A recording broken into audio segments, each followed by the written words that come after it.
আর ওটাও এই জন্যই করেছে যে ওর ওই পিৎজার মধ্যে ঘুমের ওষুধ মেশানো দরকার ছিল। যদি হোটেলে অর্ডার করতো তাহলে ও সুযোগও পেত না এবং সময়ও পেত না ওই ওষুধটাকে পিৎজার মধ্যে মেলানোর জন্য। আর হোটেলের লোকেরাও কিছু বলেনি, কারণ ওরা ওকে চেনে। দয়া, ওই হোটেল রয়্যালের আশেপাশে ওই পিজালো ব্র্যান্ডের যে কটা দোকান আছে সেখানে খোঁজ নাও, সবকিছু পরিষ্কার হয়ে যাবে।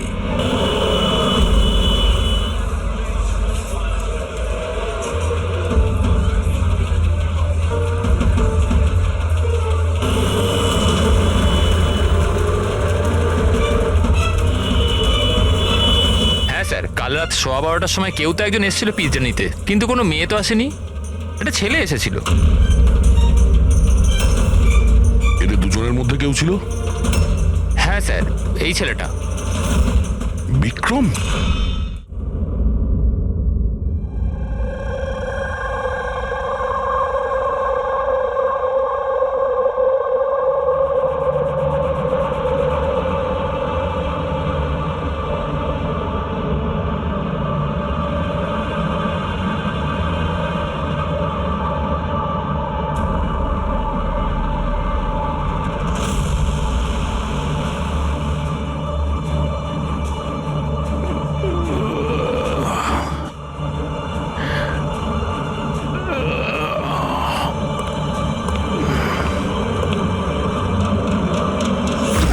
তুমি আমার রুমে কি করে ঢুকলে? তুমি হাউসকিপিং, এখন ম্যানেজারকে ফোন করে কাজ থেকে বার করে দেবো। সরি রতন স্যার, অ্যাকচুয়ালি আপনার রুমের ফায়ার অ্যালার্ম হঠাৎ করে বেজে উঠলো, তাই আমি দেখতে এলাম সব কিছু ঠিক আছে কিনা। আমি দরজাটা নক করেছিলাম, কিন্তু আপনি হয়তো ঘুমোচ্ছিলেন তাই খুললেন না, ওই জন্য আমি মাস্টার কি ইউজ করে ভেতরে ঢুকলাম।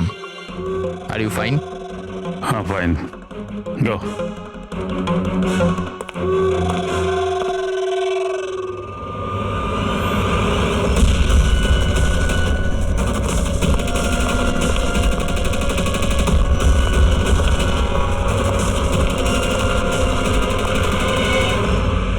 শোয়ার পরে ওই মাথায় যন্ত্রণা কেন হচ্ছে? ডাবল শট কফি নিতে হবে একটা। হ্যাঁ আলিশা, কাজ হয়ে গেছে। Great job. এখন তাড়াতাড়ি ওখান থেকে বেরো, হোটেলের অ্যাকচুয়াল স্টাফ 5 মিনিটে ওখানে চলে আসবে। হ্যাঁ ঠিক আছে, আমি বেরিয়ে যাচ্ছি, by.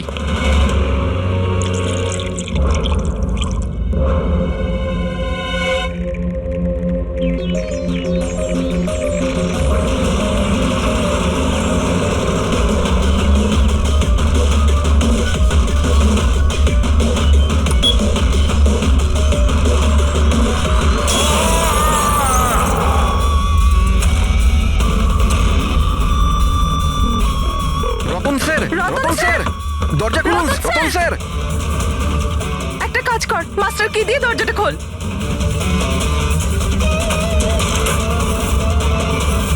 Ratan sir, Ratan sir, Ratan sir.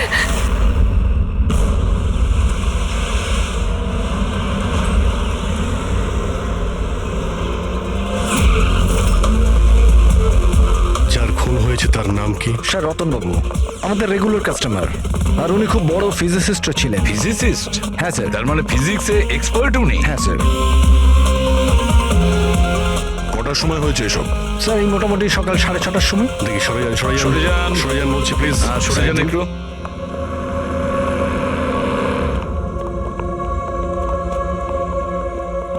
My god,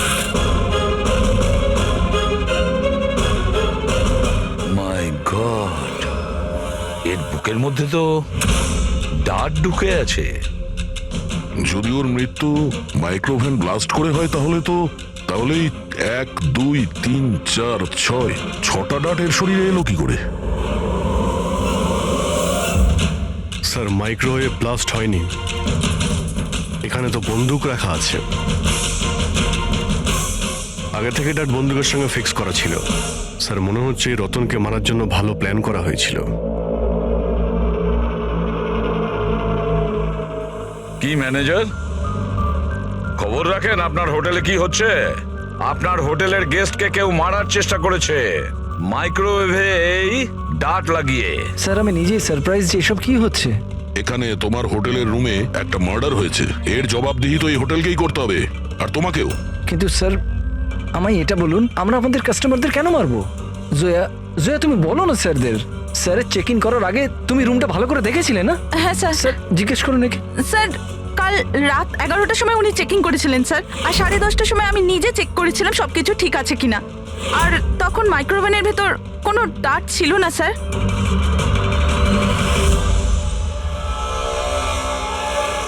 sir অর্ধেক খাওয়া পিৎজা স্যার। আরে এটা তো, আচ্ছা আপনাদের এখানে কি বাইরের খাবার অ্যালাউ করা হয়? অ্যালাউড তো সেভাবে নয়, কিন্তু রতন স্যার তো আমাদের রেগুলার কাস্টমার, তাই কোনো স্টাফ বোধহয় হতে পারে। এই স্টাফটা কে ছিল যখন এই পিৎজা রুমের ভেতরে নিয়ে আসা হয়েছিল? হ্যাঁ, কি হলো? আমাদের প্রশ্ন শুরু হতেই তোমরা চুপ করে গেলে। সিসিটিভি ফুটেজ দেখতে চাই। রাত্রি 10:30 থেকে সকাল 6টা পর্যন্ত যা কিছু ঘটেছে সেটা 7.5 ঘন্টার মধ্যেই হয়েছে।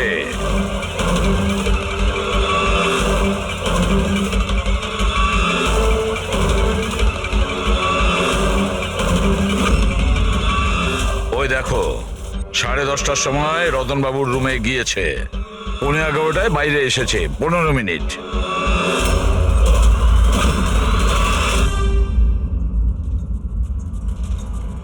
এগারোটা বেজে 11 মিনিটে এই রতন রুমের মধ্যে ঢোকে। একটু ফরওয়ার্ড করো তো।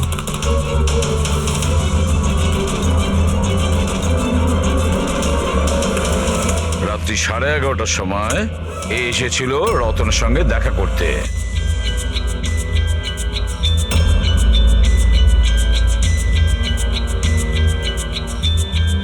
আরে 5 মিনিটের মধ্যেই চলে আসলো। দেখে মনে হচ্ছে খুব রেগেও আছে। ইনি কে? স্যার এ অমিত বাবু, রতন বাবুর ভাই। প্রথমবার এসেছিল হোটেলে। রতন বাবু তো দেখাই করতে চাইছিলেন এনার সাথে, কিন্তু ইনি তো জোর করে রুমে ঢুকে গেছিলেন।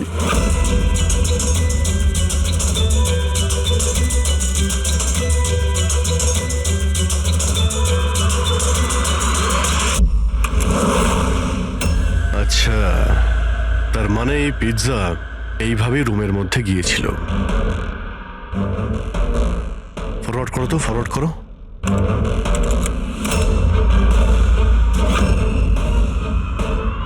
এই বেরোলো, স্টপ।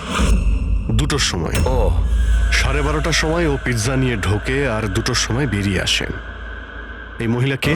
হ্যাঁ স্যার এনার নাম সমিতা। ইনি রতন বাবুর খুব কাছের বন্ধু। প্রায় প্রত্যেক উইকেন্ডেই উনি দেখা করতে আসেন।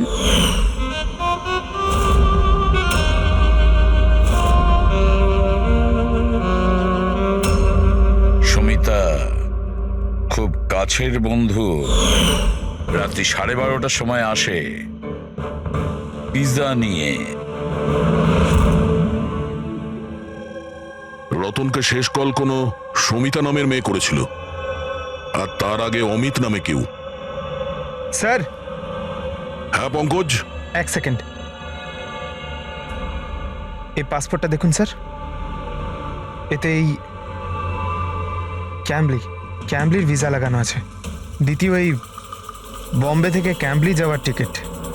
ফটো তো ওরই, কিন্তু নাম রতন নয়, দিগ্বিজয় কুমার।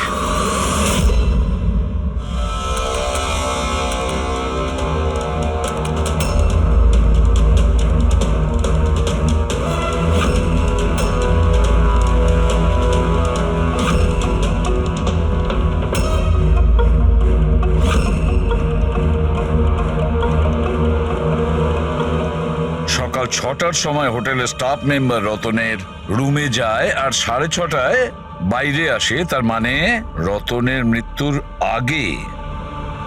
এই স্টাফ মেম্বারের নাম কি? জানি না স্যার। কে? আপনি আপনার স্টাফকেও চেনেন না? হ্যাঁ স্যার এ আমাদের স্টাফ নয়। আমি খোঁজ নিচ্ছি স্যার, দেখছি। মুকুল, খোঁজ নাও।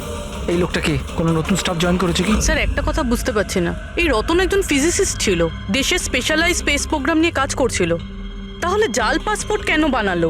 সেটাই তো, কেউ কোনো ফিজিসিস্টকে মারার জন্য এত লম্বা প্ল্যান কেন করবে? পুরবি, এই ল্যাপটপ চেক করো একটু রতনের। স্যার হ্যাঁ আমি সব রেকর্ড চেক করে নিয়েছি। এই লোকটা হোটেলের কোনো ডিপার্টমেন্টে কাজ করে না। ইনি তো কোনোদিন স্টাফই ছিলেন না। আমার তো মনে হয় ইনি বাইরের লোক। এই দেখো, বাইরের কোনো অচেনা লোক এখানে আসে, হোটেলের স্টাফ হয়ে ঘুরে বেড়ায়, এই আপনাদের সিকিউরিটি? হ্যাঁ,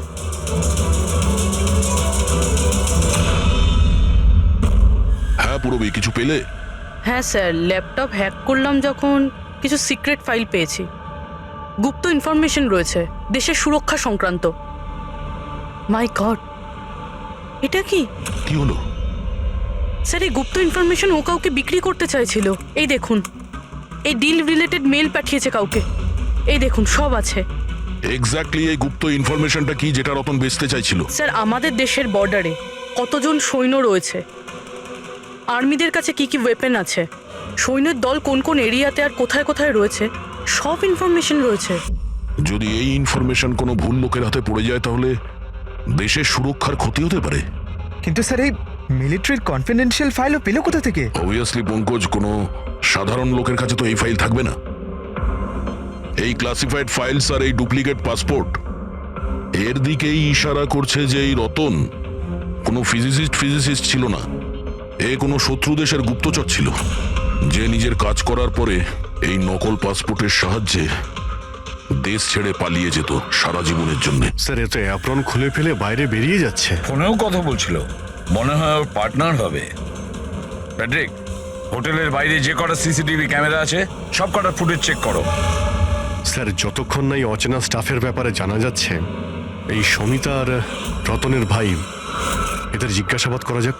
স্যার, হ্যাঁ দা, স্যার এই রতন হয়তো ফিজিসিস্ট ছিল না, কোনো শত্রু দেশের গুপ্তচর ছিল স্যার। গুপ্তচর? হ্যাঁ স্যার, আমি ওর ব্যাগের থেকে এই নকল পাসপোর্ট পেয়েছি, আর ওর ল্যাপটপে এই গুপ্ত ফাইলস আছে স্যার, এই দেখুন। মাই গড, তাহলে খুব তাড়াতাড়ি রতনের বাড়ির লোকের সঙ্গে কথা বলতে হবে, আর ওই সমিতার সঙ্গেও। জানা তো যাবে যে রতন কোনো ফিজিসিস্ট ছিল নাকি কোনো গুপ্তচর। একে তো সবে আমার স্বামী খুন হয়েছে, আর এখন সিআইডির লোকেরা ওর উপর দেশের সাথে বিশ্বাসঘাতকতার অভিযোগ করছে। বৌদি, বৌদি নিজেকে সামলাও। এমনিতেই দাদার মৃত্যুর দুঃখে তোমার শরীর খারাপ। মিস্টার অমিত, আপনাকেও কিছু প্রশ্ন করতে চাই আমরা। আপনারা একসঙ্গে একই বাড়িতে থাকেন, কিন্তু কাল রাতে আপনার দাদার পিছু পিছু হোটেল রুমে কি করতে গিয়েছিলেন? আমি পাঠিয়েছিলাম ওকে ওখানে। তুমি পাঠিয়েছিলে? কি জন্য? কারণ রতন দাদা পুরো প্রপার্টি নিজের নামে করে আমাদের বাড়ি থেকে বের করে দিতে চেয়েছিল। দলিলপত্রেও কিছু গন্ডগোল করেছিলেন উনি, আর নিজের ভাইয়ের ব্যাপারে তো কোনো চিন্তাই ওনার ছিল না। এই যে তুমি কি বলছো দিয়া? বৌদি প্লিজ। এইসব কথাগুলো তো বাড়িতেও হতে পারতো, তোমার হোটেলে যাওয়ার কি দরকার ছিল? স্যার আমরা ঝগড়াঝাটি করে বাড়ির পরিবেশ খারাপ করতে চাইছিলাম না, আর দাদা এই টপিকটাকে অনেক দিন ধরে অ্যাভয়েড করছিল। এই জন্য আমার মনে হয়েছিল হোটেলে গিয়ে কথা বলেই ঠিক হবে। কিন্তু রুম থেকে তো তুমি খুব তাড়াতাড়ি চলে এসেছিলে, তার মধ্যেই সব কথা হয়ে যায়। স্যার হোটেলের ঘরেও আমি কথা বলতে পারিনি। দাদা খুব ঘুমের মধ্যে ছিল আর ক্লান্ত ছিল, সেজন্য খিটখিটে হয়ে গেছিল। সেজন্য আমি রাগে ওখান থেকে বেরিয়ে আসি। এই এত বড় বাড়ি থাকা সত্ত্বেও রতন হোটেলে গিয়ে থাকতো? হ্যাঁ স্যার, রতন খুবই ইন্ট্রোভার্ট ছিল। ও সবসময় একলাই থাকতে চাইতো, যাতে ওর কাজে ও আরো বেশি করে মন দিতে পারে। বাড়িতে থাকলেও ও প্রায়ই ওর ঘরেই থাকতো। রবি, বাড়িতে ওর যখনই ডিস্টারবেন্স মনে হতো ও তখনই হোটেলে প্রায়ই চলে যেত।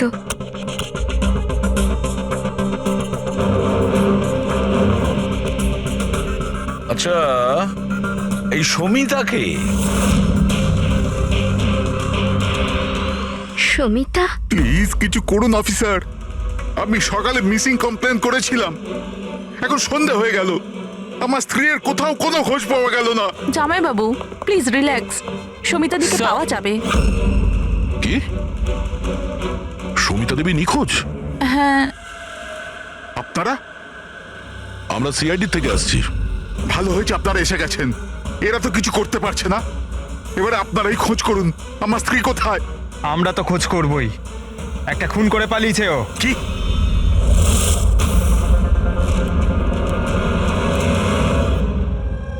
যদিও রতন আইনত আমার স্বামী ছিল, আমি ওর ব্যাপারে কিছুই জানতাম না। ও আমার সাথে কিছুই শেয়ার করতো না। ওর জীবনের প্রতিটা মুহূর্ত আমার কাছে রহস্যের চেয়ে কিছু কম ছিল না। এই সমিতাকে আমি কিছুই জানি না, আমি নামটাও শুনিনি। এমনকি ও কোথায় থাকে, কি কাজ করে, আমি কিছুই জানি না। এটা ওই হোটেল করিডোরের ফুটেজ। কাল বাড়ি থেকে কোথায় যাবার জন্য বেরিয়েছিল সুমিতা? বাড়ি থেকে অফিস যাবার জন্যই তো বেরিয়েছিল। অফিস থেকে বেরিয়ে কোথায় গিয়েছিল কিছুই জানি না। আচ্ছা, কালকে ডিনারে কি খেয়েছিল রতন? Plane cheese pizza.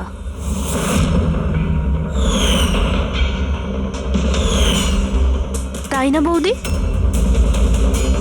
হ্যাঁ, প্লেন চিজ পিৎজা, অদ্ভুত ব্যাপার না অভিজিৎ? হোটেলেও পিৎজা, আবার বাড়িতেও পিৎজা। দাদা হোটেলেও পিৎজা খেয়েছিল? একদমই ঠিক, সেই পিৎজা যেটা সমিতা নিয়ে এসেছিল। কিডন্যাপাররা ফোন করেছিল। সমিতাকে কিডন্যাপ করা সহজ নয়। আইবি টিমের লোকও ও সমস্তভাবে ট্রেন্ড যে কোনো বিপদ থেকে রক্ষা করবার জন্য। আইবি? আপনি আপনার দিদির রুমটা একটু দেখাবেন প্লিজ।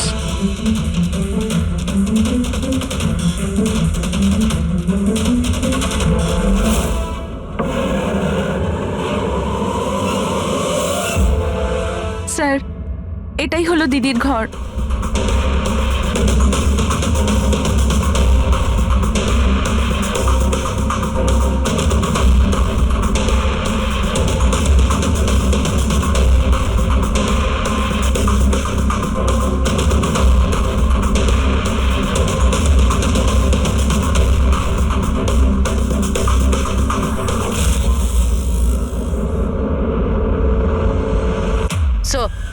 হ্যাঁ, স্যার একবার এদিকে আসবেন।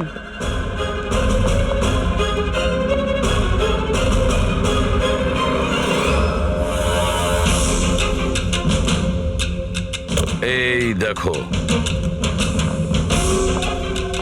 রুমের ভেতরে আবার রুম।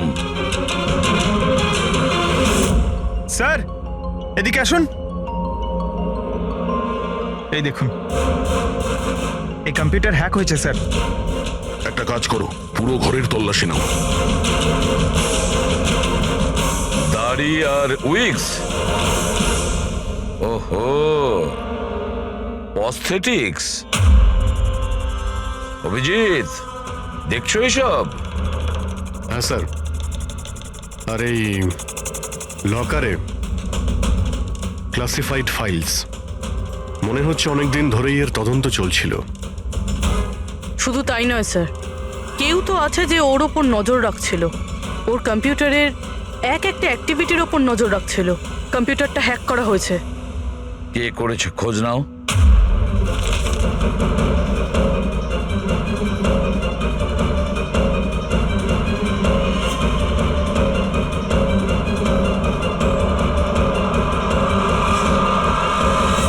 এবার কি বলবেন আপনারা এই ব্যাপারে?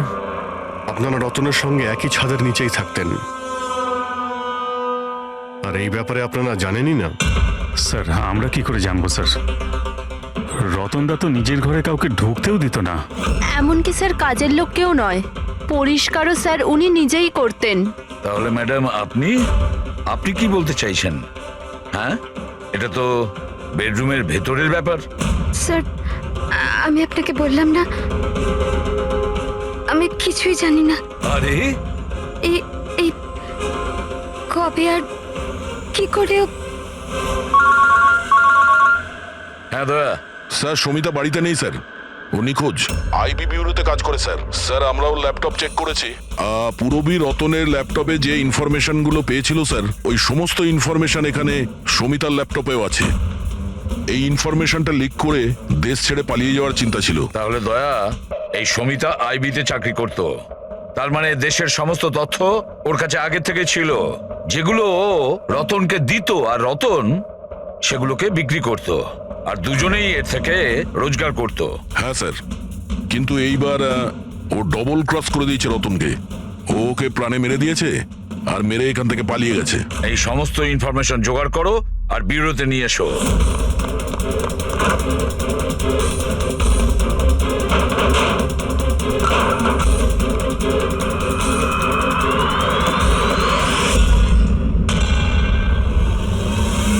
Sir sir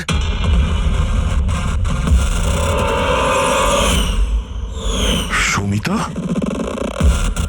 Sumita! হ্যাঁ দয়া, স্যার এই বিক্রম আর অঞ্জলি এদের যে অ্যালাবাইজ আছে ওগুলো আমরা চেক করেছি। যখন খুন হয়েছিল ওই রাতে বিক্রম গ্র্যান্ড রোডে ট্রাফিক জ্যামে ফেসেছিল আর প্রায় রাত 2টোর সময় বাড়িতে পৌঁছেছে। আর এই অঞ্জলি? স্যার এই অঞ্জলিও রাত্রির 12টা পর্যন্ত কাজ করেছে আর প্রায় রাত্রি 1:30টার সময়ও বাড়িতে পৌঁছেছে। দয়া, এসব দেখে মনে হচ্ছে এটা সাধারণ কেস নয়, দেশের সুরক্ষার সঙ্গে জড়িয়ে রয়েছে। স্যার, হ্যাঁ স্যার এই দেখুন স্যার, ঠিক ব্লাস্টের আগে ওই সকাল 6টা সাড়ে 6টা নাগাদ এই লাল গাড়িতে একজন মহিলা বেরিয়েছিল। স্যার, হ্যাঁ, ওই যে নকল হোটেল স্টাফটা ছিল না, ও তখনই বেরিয়েছে কিন্তু অন্য গেট থেকে। এই দেখুন। ও পুরবী, কটা নাগাদ গাড়ি এসেছিল? 6টা নাগাদ। বেরিয়েছে 6:30, মানে আধ ঘন্টা পরে। আচ্ছা ছবিটা একটু জুম করো তো, দেখি তো একটু। পুরবী, আমাদের ডেটাবেসে কিছু নাম আর ফেস আছে যারা দেশের ক্ষতি করতে পারে। এটা বেইমান আর গুপ্তচরের লিস্ট। এদের ফেসটা স্ক্যান করো আর ওদের সঙ্গে ম্যাচ করে দেখো। আর পঙ্কজ, আরটিও থেকে জানো যে এই গাড়ি কার নামে রেজিস্টার করা আছে। স্যার, হ্যাঁ, কেসটা কিন্তু ভীষণ কনফিউজিং। কিছুই মাথায় ঢুকছে না যে আসল ব্যাপারটা কি। দেখ, একটা কথা পরিষ্কার যে দেশের সুরক্ষার সঙ্গে যুক্ত, অর্থাৎ যে এই রতন আর সমিতাকে মেরেছে না, সে কোনো সাধারণ ক্রিমিনাল বা অপরাধী নয়। বিষয়টা অন্যরকম। ওহো, হ্যাঁ দয়া, কি হচ্ছে? কিছু পেয়েছো? হ্যাঁ স্যার পেয়েছি। এই মেয়েটা ছেলেটা ওই লিস্টে নেই স্যার যারা দেশের শত্রু, বরঞ্চ সেই লিস্টে আছে যারা দেশের সঙ্গে বেইমানি করে তাদেরকে ধরে মেরে দেয় স্যার। এরা দুজনেই আইবি অফিসার্স, আলিশা আর ঈশান। এসিপি প্রতিমান, আমি আপনার খুব সম্মান করি, তাই আমি কিছু বলছি না। যদি এই অভিযোগটাই অন্য কোনো অফিসার করতো তাহলে সে এতক্ষণে খুব পস্তাতো। শেখরবাবু, আপনি আইবির হেড, সেই জন্য আপনার এই হুমকি দেওয়া কথা সহ্য হতো না। এসিপি স্যার, আমি হুমকি দিচ্ছি না, আপনার অভিযোগের উত্তরগুলো দিচ্ছি। আপনি খুব সহজেই আমাদের ওপর রতন আর সমিতার খুনের অভিযোগ লাগালেন। আপনার কি মনে হয় যে ওরা দেশের শত্রু ছিল তাই আমরা ওদেরকে মেরে দিয়েছি? আমি অভিযোগ করছি না, আমি সরাসরি প্রশ্ন করছি। এই যা কিছু ঘটেছে সেটাই কি সত্যি? দেখুন স্যার, আমরা জানি যে আপনারা জানেন যে এরা দুজন দেশের সুরক্ষার সঙ্গে সম্পর্কিত কোনো ইনফরমেশন শত্রুদের বেচতে যাচ্ছিল। আর এটাও আমরা জানি শেখর বাবু যে যে মুহূর্তে রতনকে খুন করা হয় সেই সময় ঈশান আর আলিশা দুজনেই উপস্থিত ছিল। রতন খুন হওয়ার একটু আগেই ঈশান রতনের রুমে গিয়েছে। সমিতা রতনের রুমে পিৎজা নিয়ে গিয়েছিল, এমন একটা পিৎজা যার মধ্যে অজ্ঞান করার ওষুধ ছিল। হ্যাঁ, তাহলে হতে পারে আপনারা ওকে এমন কিছু বলেছেন যে আমাদের জন্য কাজ করে দাও আর রতনকে মেরে দাও, তাহলে আপনারা ওকে ছেড়ে দেবেন, তাই তো? সেটা নয় আলাদা প্রশ্ন, কারণ তার আগে সমিতাকে মারা হয়েছে তার নিজেরই ঘরে। হ্যাঁ, এটা ঠিক যে আমরা রতন আর সমিতার অবৈধ কাজের ব্যাপারে জানতে পেরে গেছিলাম, আর আমরা সেই জন্য শুধুই ওদের ওপর নজর রাখছিলাম।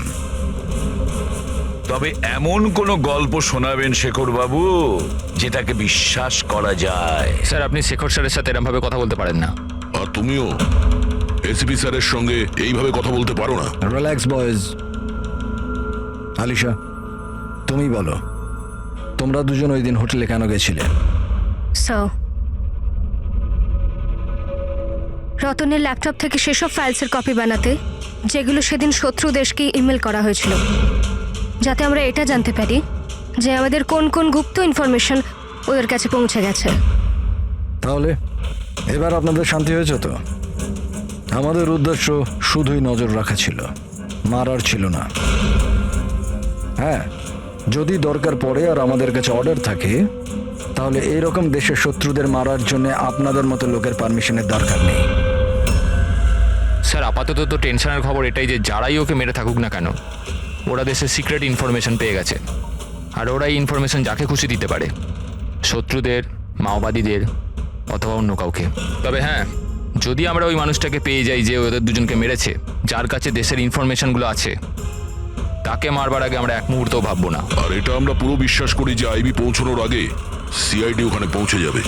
এসিপি প্রদ্যুমান, আপনার অফিসারকে এটা বোঝান যে এই সময়টা একে অপরকে চ্যালেঞ্জ করার নয়, বরঞ্চ একসাথে মিলে কাজ করার। শেখর বাবু, দেশের জন্য আপনারা যতটা চিন্তা করেন ততটা চিন্তা সিআইডিরাও করে থাকে। তবে একটা কথা মনে রাখবেন, যতক্ষণ না এই কেসটা সলভ হচ্ছে ততক্ষণ আপনারা ওই বেঈমানের কাছে পৌঁছতে পারবেন না। সুমিতা ওই বিশেষ ইনফরমেশনটা লিক করে রতনকে দিয়েছিল, আর রতন ওই ইনফরমেশনটা কাউকে বিক্রি করতে যাচ্ছিল। কিন্তু তার আগেই রতন তার বেঈমানির কাজটা শেষ করে ফেলুক, কেউ সমিতাকে রতনকে খুন করার প্ল্যানে অংশীদার করে নেয়। আর ওটা যদি ঈশান না হয়, তাহলে যেই হোক স্যার ওকে খুব তাড়াতাড়ি খুঁজে বার করতে হবে। আর ওই সমিতাকেও মেরেছে। হ্যাঁ বলো সালুকে। কি কি সালুকে, আবার কি নতুন শুরু করলে? কেন? যখন আমরা নিজেদের চোখে ওই সিসিটিভি ফুটেজে দেখলাম রাত্রি 12:30টার সময় সমিতা ওই হোটেলে ছিল, আর তুমি বলছো যে ওটা সমিতা ছিল না, তাহলে ওটা কে ছিল? রতনের মৃত্যু কি করে হয়েছে? রতনের মৃত্যু হয়েছে বিষের কারণে। ওই যে ডাটটা আমরা রতনের বডি থেকে পেয়েছিলাম, তাতে এত ভয়ঙ্কর বিষ লাগানো ছিল যে সেকেন্ডেই রতনের মৃত্যু হয়েছে। আর স্যার, পয়েন্ট নাম্বার 2, এই মাইক্রোওয়েভে ডার্ট ফিক্স করার জন্য খুনি অনেক সময় পেয়েছে, কারণ এই ওষুধ মেশানো পিৎজা খাওয়ার জন্য ও একেবারে বেহুশ হয়ে পড়েছিল। বস, যে নেশার ওষুধটা পিৎজা পাওয়া গেছিল, সেই নেশার ওষুধটা আমরা রতনের পেটে পেয়েছি। হ্যাঁ, পুরো ইনগ্রেডিয়েন্টসটা আমরা ভালো করে চেক করতে পারিনি, কিন্তু ঠিক আছে সালুকে, আমি সবকিছু মেনে নিলাম। আগে এটা বলো, এই সব কিছুর পেছনে সমিতার ওখানে হোটেলে থাকা না থাকার কি কানেকশন আছে? সেটাই বলছি বস। ও ডায়াবেটিসের পেশেন্ট ছিল, সুগারের পেশেন্ট। ওই মহিলার মৃত্যু হয়েছে কোনো ভেজাল দেওয়া ইনসুলিনের কারণে।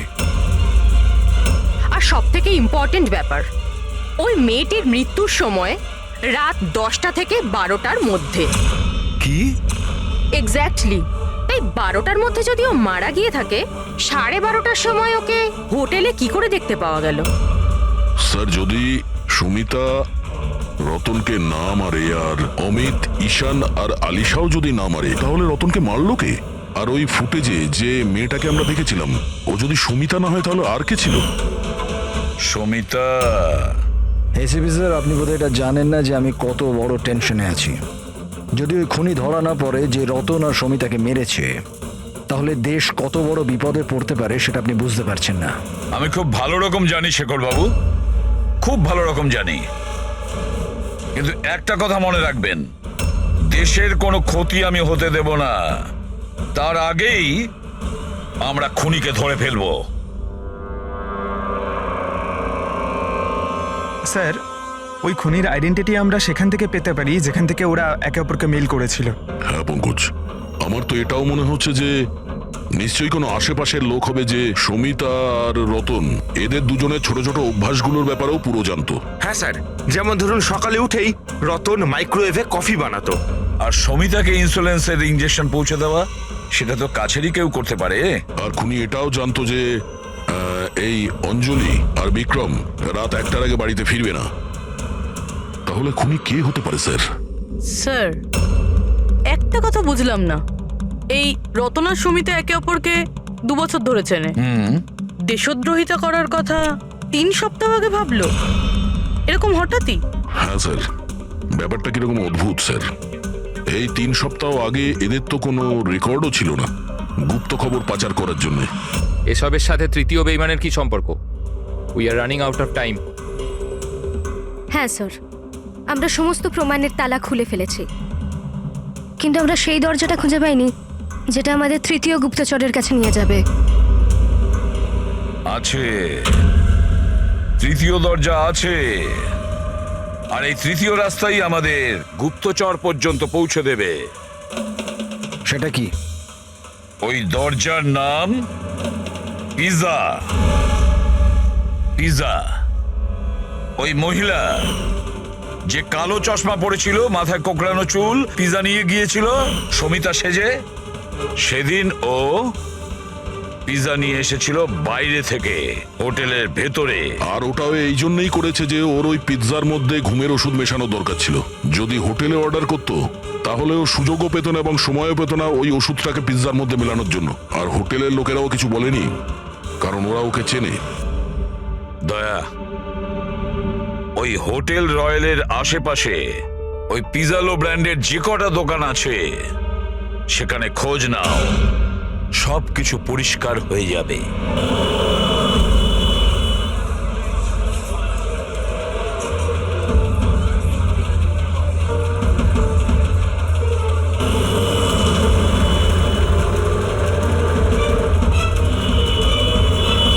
হ্যাঁ স্যার, কাল রাত 12:15টার সময় কেউ তো একজন এসেছিল পিৎজা নিতে, কিন্তু কোনো মেয়ে তো আসেনি, একটা ছেলে এসেছিল।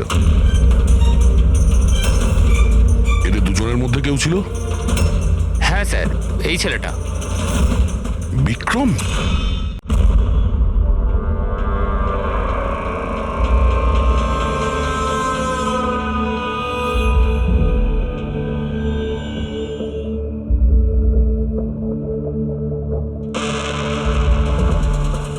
ব্যাপারটা কি? সারিকা, প্লিজ এদিকে এসো। ইয়েস। সারিকা, এই দুটো স্লাইডসেই পিৎজা স্যাম্পল আছে। এটাতে ওইটা আছে যেটা ওর পেট থেকে পেয়েছি। এটা হচ্ছে পিৎজা সেই টুকরোটা যেটা অ্যাকচুয়াল টেবিলে রাখা ছিল। একটু দেখো দুটো। স্যার, এটাই তো অবভিয়াস যে এই পিজাটা খেয়েই রতন বেহুশ হয়ে পড়েছিল। এতে দেখার কি আছে? Do you think I am fool? না না, আমি সেটা বলতে নাকি কোনো কারণ আছে তাই তো তোমাকে দেখাচ্ছি। প্লিজ দেখো না। Sir, just sit. হ্যাঁ হ্যাঁ স্যার, দেখছি। অন্যটা দেখো।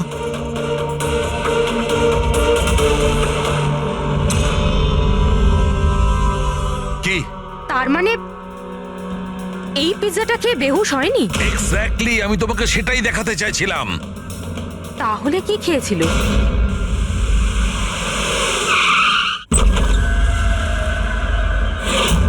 বিক্রম, বিক্রম, বিক্রম, এর কি হলো? এই বিক্রম, ফ্রেডি, তাড়াতাড়ি অ্যাম্বুলেন্সে ফোন করো। এই কোন জিনিসের দিকে ইশারা করছে? ফোনে? হ্যাঁ, কি আছে এই ফোনে?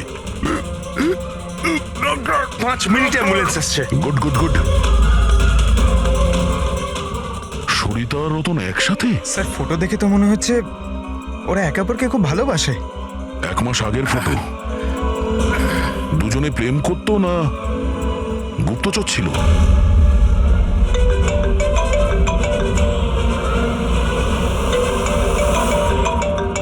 হ্যাঁ ডক্টর সালুকে, আরে ভাই এই কেসটা তো একটা নতুন মোড় নিয়ে নিয়েছে। আবার কি হলো? মনে আছে ওই পিৎজা, ওই যে পিৎজাটা যেটা রতন খেয়েছিল যার কারণে ঘুমিয়ে পড়েছিল? হ্যাঁ হ্যাঁ, ওই পিৎজা যেটা ওই নকল সমিতা হোটেলে নিয়ে গিয়েছিল। আরে ভাই এইটাই তো খটকা। আসলে রতন ওই পিৎজাটার কারণে অজ্ঞান হয়নি, রতন অজ্ঞান হয়েছে অন্য কোনো জিনিস খাওয়ার ফলে। ও হয়তো হোটেলে আসার আগেই সেটা খেয়েছিল। হোটেলে আসার আগে? অভিজিৎ বলেছিল যে হোটেলে আসার আগে রতন পিৎজাই খেয়েছিল। আচ্ছা, কালকে ডিনারে কি খেয়েছিল রতন? প্লেন চিজ পিৎজা, তাই না বৌদি?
জেসমিন, তুমি এখানে কি করছো? এনারা আমাকে কিছু ইনফরমেশন নিয়ে আসতে বলেন। আমি কিছু জানতামই না ওই ইনফরমেশনের ব্যাপারে। এনারা আমাকে বলেন যদি আমি না আসি তো এনারা আমাকে মেরে দেবেন। এই জন্য আমি এখানে এলাম। তোমরা কারা? আমাদের তিনজনকে এখানে এভাবে ঠকিয়ে আনার মানে? দেশকে যাতে কেউ ঠকাতে না পারে সেই জন্য আমাদের কখনো কখনো আসামিদের ঠকাতে হয়। আইবি উইন। আপনারা তারাই না যারা রতন দাদাকে মেরেছেন? রতনকে কে মেরেছে আর কি মারেনি সেই সত্যটা খুব তাড়াতাড়ি সামনে আসবে। কিন্তু দিয়া, অমিত, আরও একটা সত্যি সামনে আসা বাকি। সেটা কি? সেটা হলো যে তোমাদের দুজনের এটা জানা উচিত যে তোমরা একটা দেশদ্রোহীর সাথে থাকছো, তাই না জাসমিন?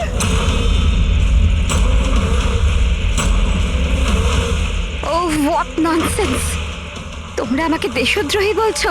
রতনকে অজ্ঞান করার খাবারটা তুমিই খাইয়েছিলে তো, যেটার জন্য ও পরে মরে গেল। এবার এতেই তোমার ভালো হবে যে তুমি তাড়াতাড়ি নিজের অপরাধ স্বীকার করে নাও। কি বলছো তোমরা? আমি এসব কিছুই করিনি। কোন অজ্ঞান করার ওষুধ? আমি আমার স্বামীকে কেন মারবো? হ্যাঁ, কেন আমি ওকে অজ্ঞান করার ওষুধ দেব?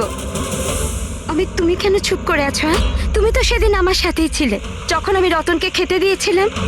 তাহলে তুমি কেন কিছু বলছো না? চুপ করে আছো কেন? কিছু বলো না। সমস্ত চেষ্টা ব্যর্থ তোমার। নিজের দেওরের কাছ থেকে সত্যি কথা বলানোর চেষ্টা করো না, কারণ ওর মুখ খুলবেই না। এই সমস্ত প্ল্যানটা ওই করেছে। বিক্রমকে চেনো? কে বিক্রম?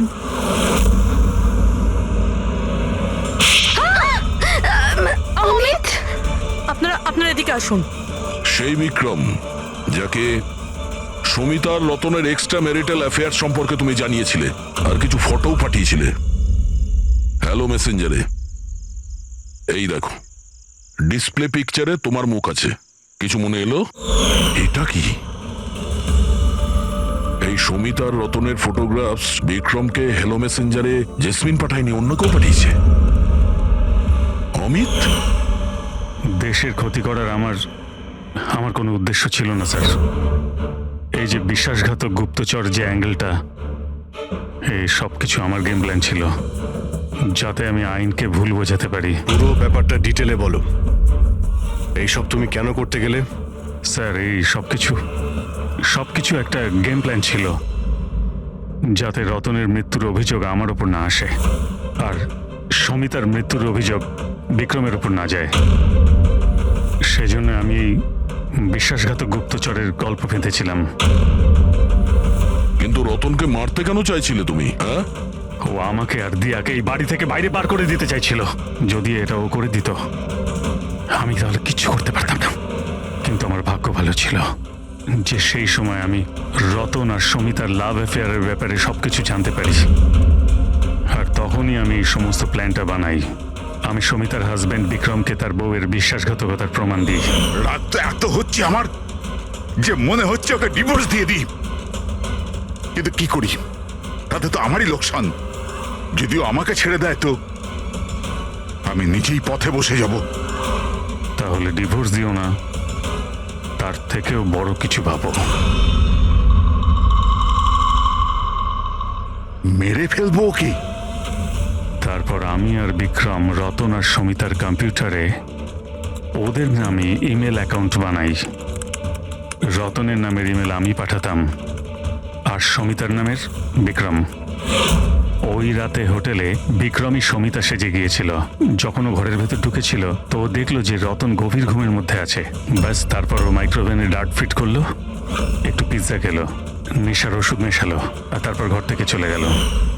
আর সমিতাকে ওই বিষাক্ত ইনসুলেশন তুমিই দিয়েছিলে তো? হ্যাঁ, হোটেল যাওয়ার আগে আমি সমিতার বাড়ি গিয়েছিলাম। হ্যাঁ বলুন, আপনি কে? তোমাকে মুক্তি দিতে এসেছি। মানে? দুজন লোককে ভালোবাসা তো ভালো কাজ নয় সমিতা দেবী।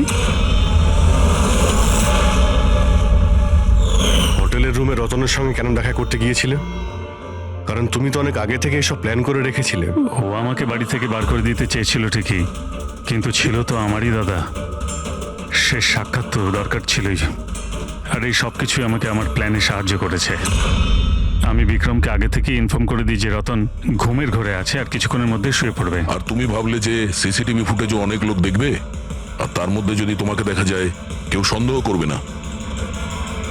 সেজন্যই তো আমি এসব বিশ্বাসঘাতক গুপ্তচরের খেলা খেলেছিলাম, যাতে আপনারা সব এর মধ্যেই মাথা ঘামাতে থাকেন। কিন্তু যখন এই আইবিরা এর সঙ্গে যুক্ত হয়ে গেল, বিক্রম ভয় পেয়ে গেল। আর এই জন্য তুমি ওকে প্যারালাইজ করে দিয়েছি। আর কোনো উপায় ছিল না আমার কাছে। এটা তুমি কি করলে অমিত? টাকার জন্য নিজের ভাইকে তুমি মেরে দিলে। অমিত, সম্পত্তি আর টাকার লোভে তুমি তোমার আপন ভাইকে খুন করে দিয়েছো। আর তাছাড়াও আইনের সাথে আর দেশের সুরক্ষাকেও বুড়ো আঙ্গুল দেখালে তুমি। খুব ঘৃণ্য অপরাধ করেছো তুমি। আইন তোমাকে কঠোরতম শাস্তি দেবে।